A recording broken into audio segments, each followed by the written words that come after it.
Imagine walking home alone at night और अचानक आपके पीछे से एक धीमी सीटी की आवाज सुनाई देती है।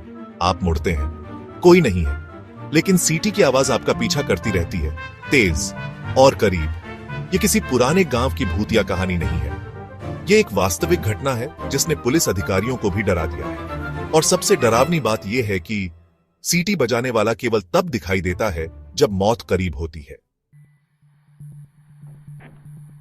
फैंटम विस्लर की कहानी 1950 के दशक में लुइसियाना, यूएसए में शुरू हुई थी, लेकिन हाल ही में शिमला, भारत और ग्लासगो, यूके में भी इसी तरह की घटनाएं सामने आई हैं। 2022 में एक कॉलेज की लड़की मीरा दिवाली की छुट्टी के दौरान शिमला के एक हॉस्टल में अकेली रह रही थी। हॉस्टल खाली था, सिर्फ वह और केयरटेकर जो एक अलग ब्लॉक में रहता था। एक रात लगभग 2:45 पर उसने एक धीमी सीटी की आवाज सुनी। यह मधुर थी, जैसे कोई पुराना हिंदी गाना गुनगुना रहा हो। उसने खिड़की से बाहर देखा, कुछ नहीं था, लेकिन फिर उसका फोन वाइब्रेट हुआ। एक अज्ञात नंबर से संदेश आया, क्या आपको मेरा गाना पसंद आया? उसने सोचा कि यह एक मजाक है, लेकिन अगली रात सीटी की आवाज फिर से शुरू हो गई। इस बार यह तेज थी और हॉस्टल के गलियारे से आ रही थी। उसने केयरटेकर को बुलाया। वह दौड़ता हुआ आया और सभी कमरों की जांच की, सब बंद थे। उन्होंने सीसीटीवी फुटेज चेक किया। जो उन्होंने देखा वह भयावह था।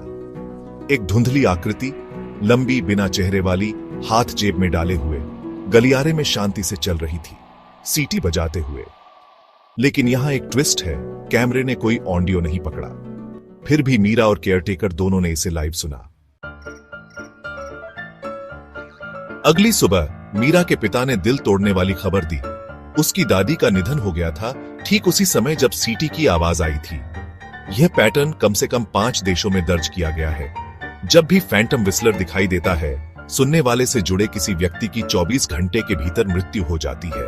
कुछ लोग कहते हैं कि यह एक दानव है, अन्य कहते हैं कि यह एक प्राचीन आत्मा है, मौत से पहले की चेतावनी। अब यहां डरावनी बात है, कुछ महीने पहले किसी ने पुणे के एक रेलवे स्टेशन के पास वही सीटी रिकॉर्ड की। अगले दिन एक दुखद ट्रेन दुर्घटना हुई, 3 लोग मारे गए। तो सवाल यह है, क्या यह सिर्फ एक अजीब संयोग है या फैंटम विस्लर वास्तव में है और आपको भी देख रहा है? अभी सब्सक्राइब करें, क्योंकि अगली बार हम एक भूतिया हिल स्टेशन में जाएंगे जहां पर्यटक हवा में हंसी सुनने के बाद गायब हो जाते हैं।